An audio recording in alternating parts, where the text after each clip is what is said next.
What's up, everyone? Let's talk about the hot take that has the NBA world buzzing. Former All-Star Jeff Teague dropped a bombshell on his podcast. He's taking Paolo Banchero over Victor Wembanyama right now. His reasoning is all about the eye test. He sees Paolo leading the Magic to the playoffs. He sees a winner.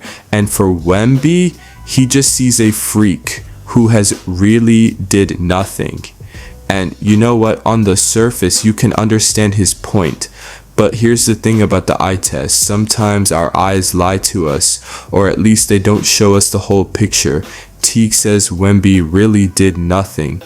Today, we're going to prove that's not misleading. It's missing the point entirely. Let's dive into the data that shows Wembanyama isn't just doing something. He's doing things we've never seen before.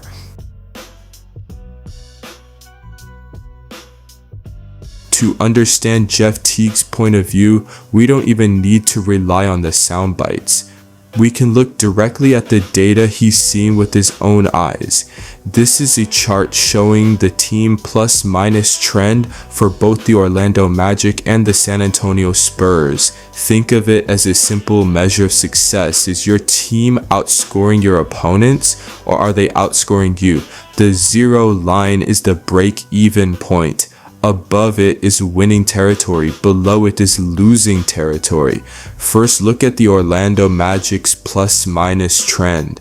You can see a clear story of improvement, climbing from negative into consistently positive territory. It's the picture of a team on the rise. Now here are the San Antonio Spurs. Their story is the opposite, a trend that remains flat and deep in the negative.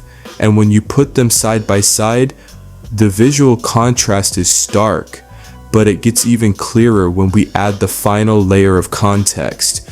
These lines mark the arrival of each player. Banchero's arrival directly precedes the Magic's climb into winning territory. Wembanyama's arrival doesn't change the Spurs' trajectory. Furthermore, let's look at the five-man lineup data from the 2023 to 24 season. Each bubble is a specific lineup. The best ones have great offense and great defense, putting them in the top left quadrant. And right there in that sweet spot, we see some of the most played and most effective lineups all season. Those big green bubbles show that by his second year, the Magic had found established, consistent groups featuring Paolo that were outplaying their opponents. This is the data that forms the entire basis of Jeff Teague's argument. It shows a player whose presence correlates with team and lineup success. And from this perspective, it's a powerful case.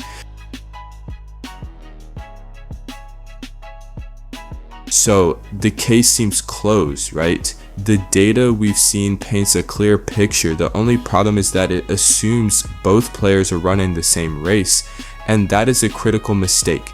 To truly compare their performance, we have to first analyze the track itself, and we begin with the single biggest difference in their day-to-day reality, the Gauntlet that is the Western Conference.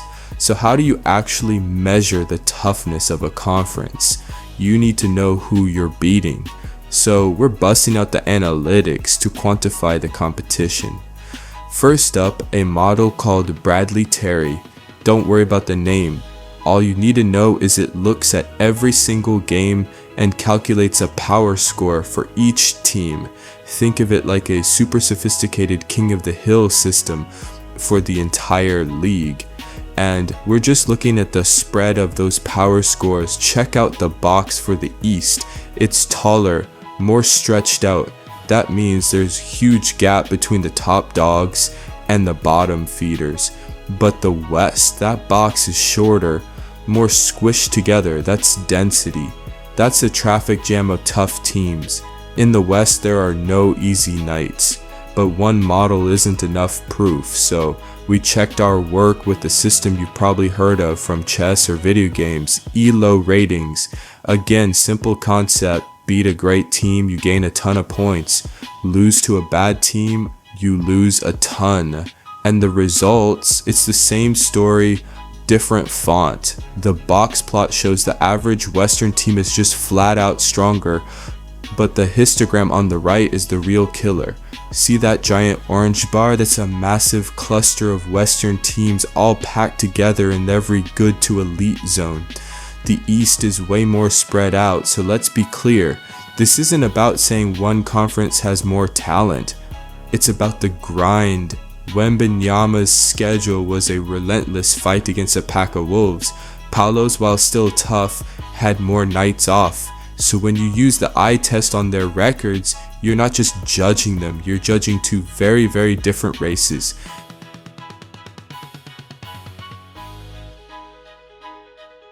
But it's not just about the conference you play in. To see the full picture, we have to zoom in from the league landscape right into the team's locker room. We need to look at the plan. Let's start with the 2023-24 season. This is the same graph as before, but now filtered to include only the lineups that feature them. This removes the noise and would allow us to focus to the number of data points, rather than bubble size, which represents their minutes they spend together. This will allow us to see this in another angle for patterns or repeated behavior that might escape the eye. Let's have a look. The 2024-25 season happened, and the story completely flips. And remember, both players were banged up, each playing only 46 games, so this is an even playing field. Let's just look at the elite lineups. We count 6 different successful groups featuring Paolo, but for Victor, we see 10 different combinations that were crushing it. And look where those red dots are. They've shifted upwards, showing a huge leap in offensive dominance. So what does this actually mean? It tells two stories. First, it shows the Spurs are still experimenting. That variety of winning lineups isn't a flaw. It's the entire point. The coaches are throwing different players around their unicorn to find the perfect long-term fit, and that process costs you games in the short term. The Magic already have their guys. They're playing for today. The Spurs are building for a decade. Second, it shows Wemby's insane ability to evolve. The talk after year 1 was his defense. So what does he do in year 2? He comes out and pilots a fleet of elite offensive lineups. He literally heard the criticism and decided to silence it on the court.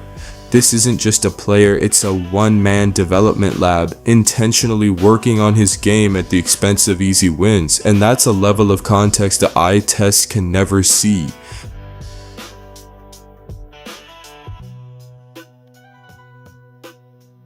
So we've looked at the external context of the conferences and the internal strategy of the Spurs, but that leaves one final question. What happens when we strip everything else away and just compare the players head to head? Right now, what do the individual numbers say? This is a radar chart. It maps out their performance across a ton of different categories. The larger the shape in any one direction, the better the player is at that stat. When you lay them over each other, you see two very different superstar profiles. Let's break down where each has the clear edge. First, Paolo's strengths. As Jeff Teague said, he's a proven high-volume scorer. You see it right here. He takes more shots, gets to the free throw line, and scores more points. He's an offensive engine. But look closer. He's also a better facilitator with a clear edge in assists. He is without a doubt a bucket. But now, look at Wembanyama's side of the chart. He's a monster on the glass, dominating in rebounds and especially defensive rebounds. He's a defensive system in a single player, with a massive advantage in steals and a ridiculously huge spike in blocks. He's even a more efficient shooter from the floor. What this shows us is that while Paolo is an elite scorer, Wembanyama's impact is felt everywhere. He contributes to every phase of the game in a way that is almost unprecedented, and that is a story the raw points column and the simple eye test can never fully tell. So, after looking at the team trends, the brutal strength of the Western Conference, the Spurs' long-term master plan, and the head-to-head individual numbers, where do we land? First, let's be absolutely clear. This is not a diss track against Paolo Banchero. He is a heck of a player, an all-star, a franchise cornerstone who has absolutely earned the praise he gets for helping turn the Magic around. He's the real deal, and this isn't to say Jeff Teague is wrong for having an opinion. He's an NBA veteran, he's entitled to it, and his reasoning is based on something we all value: winning. But this entire investigation is a precaution, a reminder that in the modern NBA, this simple eye test, just going with what I see, isn't always the best way to measure who is better. It can be dangerously misleading. It doesn't account for the difficulty of the race being run, and it can't see the long-term blueprint being executed behind the scenes.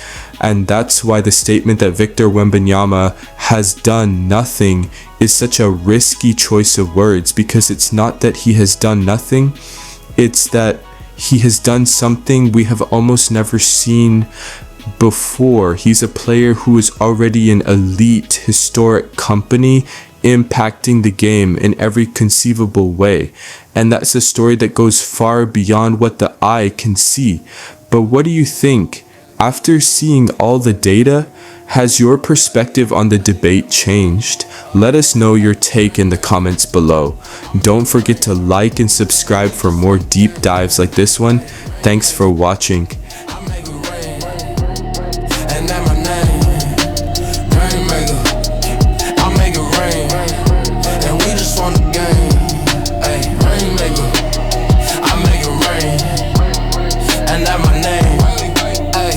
Rainmaker, king of the 808, 316s off the triple like Steve Austin. Buzzer beater going off in the fourth quarter, cause it's all about the cream, son. Ben and Jerry, I'm ballin' with my brothers, never solitary. Make it rain in the bay like January. Throw the oop off the glass, Jay Richardson. Rockin' true religion jeans, no inhibitions. I got him praying to the Lord, it ain't happening. I'm Steph Curry with the shot, baby, accurate. Pockets deep, shorty, you don't wanna dive in the club, little shorty doing high knees. I'ma make it rain on her till she knees deep. They say the block hot, we ain't cooling off. It's 100 in the field, like we playing golf. In the field with a stick, like a caddy, 3-point shot, automatic, ayy. Rainmaker, I make it rain, and we just won the game. Ayy, Rainmaker, I make it rain, and that's my name. Rainmaker, I make it rain, and we just won the game. Ayy, Rainmaker, I make it rain, and that's my name.